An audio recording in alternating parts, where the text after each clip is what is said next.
안녕하세요. 그것은 매치환기입니다. 오늘 이 영상을 보고 있는 분들 중에 부모님에게 등 떠밀려서 연기를 시작하고 있는 사람은 아무도 없을 거예요. 모두들 본인이 좋아서 선택한 연기고, 그래서 자신의 꿈을 책임지고 있는 삶을 살고 있을 거예요. 하지만 아이러니하게도요, 내가 너무 좋아서 시작한 연기인데 연기를 하면 할수록 배울수록 내가 너무 싫어지는 순간 다들 있죠. 아무리 내가 좋아서 하는 일이라고 해도요, 내가 그것을 잘하는 것과는 별개이기 때문이에요. 그러니까 좋아하지만 잘할 수가 없어서 그런 나 자신을 발견하는 순간순간마다 연기도 나 자신도 모두 싫어지게 되는 거죠. 그런데 여러분, 제가 볼 땐요, 여러분들이 착각하고 있는 게 있어요. 내가 좋아하고 열심히만 하면 그만큼 성과가 자연스럽게 따라올 거라고 착각하고 있는 것 같아요. 잘 생각해 보세요. 언제부터 좋아한다, 잘한다 인 거죠? 좋아하는 일을 해야 한다 라는 말에 참 의미는 뭐냐면요, 좋아하는 일을 해야지 잘하고 무조건 성공하기 때문이 아니에요. 좋아해야 오래 할 수 있고 오래 해야 성과가 따라오기 때문이에요. 오래 해야 경쟁자들이 없어지고 거기서 살아남은 내가 우위를 점하게 되는 거죠. 그러다 보니까 오래 살아남은 사람한테 기회가 온 거고요, 그 기회를 통해서 성공의 확률이 높아지는 거예요. 이게 바로 좋아하는 일을 해야 되는 이유예요. 그런데 여러분들 머릿속에는요, 오래 할 수 있다라는 게 빠져 있어요. 좋아하는 일이 단기적인 성과를 불러오진 않는다는 거예요. 그리고 연기라는 것에 속성이 있잖아요. 이 속성 때문에 여러분들은 연기를 배우면 배울수록 자신의 민낯과 많이 마주하게 돼요. 그럴수록 내가 미워지고 나를 둘러싼 환경들을 탓하게 되죠. 자신의 민낯을 마주하는 게 유쾌한 일은 아니거든요. 때로는 안 좋았던 기억을 끄집어내서 내가 연기를 해야 될 때도 있고, 또 타고난 재능이 없는 것 같아서 막 답답할 때도 있고, 내가 노력한 만큼 성과가 나오질 않아서 답답도 하죠. 그래서 배우가 자존감 관리를 하지 않으면 안 된다는 거예요.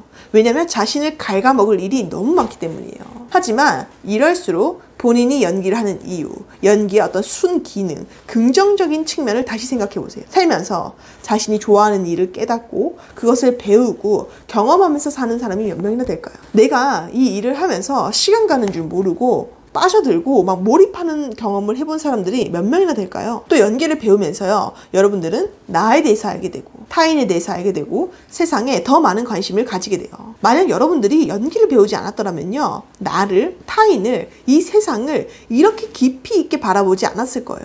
제가 수업 때 강조하는 게 있는데, 연기의 한쪽 측면을 보면 예술 같지만 다른 쪽 측면을 보면 인문학 같기도 하다라고 해요. 물론 좋아하는 일을 하고 그 일을 통해서 돈도 많이 벌고 성공하는 삶까지 살면 너무 좋죠. 하지만 그런 성공 신화는요, 대부분 일반적인 사람들한테 보편적으로 다 일어나는 건 아니에요. 사람마다 포텐이 터지는 시기와 능력이 다 다르기 때문이에요. 그리고 저는 꼭 돈을 많이 벌어야지만 삶이 성공하는 거라고 생각하지 않아요. 결국 여러분들이 풍요로운 삶, 만족스러운 삶, 행복한 삶을 살려면요, 의미가 있어야 돼요. 제가 배우 지망생들을 보면요, 어릴 때 이렇게 경제적인 이유로 혹은 부모님의 반대로 연기를 포기했던 분들 있죠. 이분들 나이가 들면서 경제적인 부분이 해결되잖아요. 바로 연기를 먼저 떠올려요. 과거에 내가 포기했던 연기가 다시 떠올라서 다시 이 세계로 돌아온다고요. 왜 그러는 걸까요? 경제적인 부분이 해결됐는데 결국 먹고 사는 문제만 해결되면 내 삶의 의미를 찾는다는 거예요. 사람은 지금 여러분들의 삶을 한번 보세요. 알바할 때, 일할 때 너무 힘들고 막 진상인 사람 만나면 너무 열받죠. 그리고 막 때려치우고 싶죠. 좋아하는 일도 아니고 내 삶에 의미 있는 일이 아니기 때문에 막 쉽게 포기하고 싶은 거예요. 근데 연기는 어때요? 연기도 힘들고 어려운 순간이 있어요. 하지만 그런 순간을 직면해도 쉽게 포기는 안 돼요.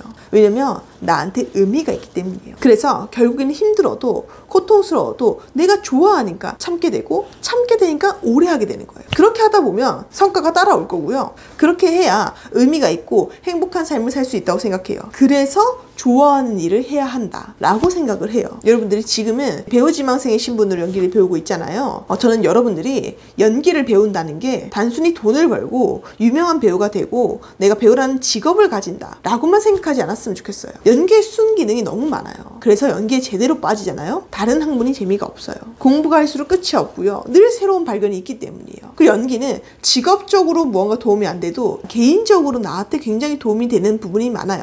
심리적인 치료도 되고요. 여러분들이 하는 모든 경험, 결핍, 감정, 에너지, 세상을 바라보는 관점, 사람들과의 관계, 그곳에서 얻는 교훈, 이런 모든 것들이 여러분들 연기의 원천이 되고요. 영감이 돼요. 연기는 인간들이 사는 모습을 그리기 때문이죠. 여러분들이 살면서 보고 느끼는 모든 것들이 연기의 재료라는 거예요. 그러니까 내가 단순히 연기를 배워서 배우로 성공 안 해도 연기는 여러분들 삶에 분명히 의미가 있고 도움이 되는 부분이 있어요. 여러분들을 바꿔줄 거예요. 성장시켜줄 거예요. 그럼에도 지금 연기를 배우고 있는 게 너무 괴롭고 고통스럽고 그렇다면 과감하게 그만두세요. 괴롭고 고통스러운데도 연기를 붙잡고 있는 건 저는 약간 변태적인 심리라고밖에 보여지지 않아요. 그 힘듦이, 그 고통이 여러분들한테 장기적으로 도움이 안 되고 건강하게 작동되지 않는다면, 여러분들 자꾸만 갉아먹는다면, 그리고 어떤 성장통이 아니라 정말 고통으로만 온다면 포기하시는 게 맞아요. 그걸 잘 구별하셔야 돼요. 이것이 나의 성장을 위한 고통인지 아니면 나를 갉아먹는 고통인지. 오늘 이 영상을 통해서 여러분들이 연기는 나한테 어떤 의미이고 나는 연기를 왜 하고 있는지 다시 한 번 더 정리를 해보는, 생각을 해보는 시간을 가졌으면 좋겠고요. 그리고 기왕 연기를 배우기를 했고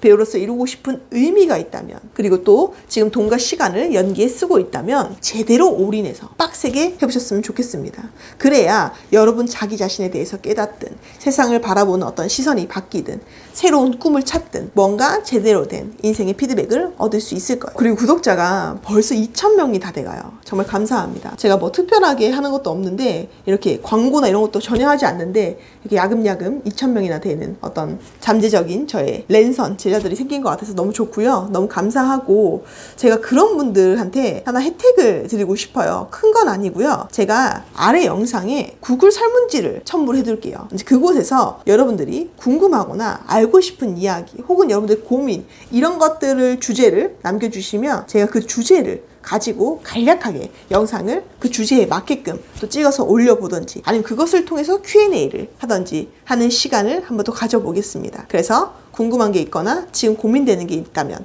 저의 관점이 궁금하시다면 고민 남겨주시면 제가 한번 영상으로 제작해 볼게요. 오늘도 너무 수고 많으셨습니다.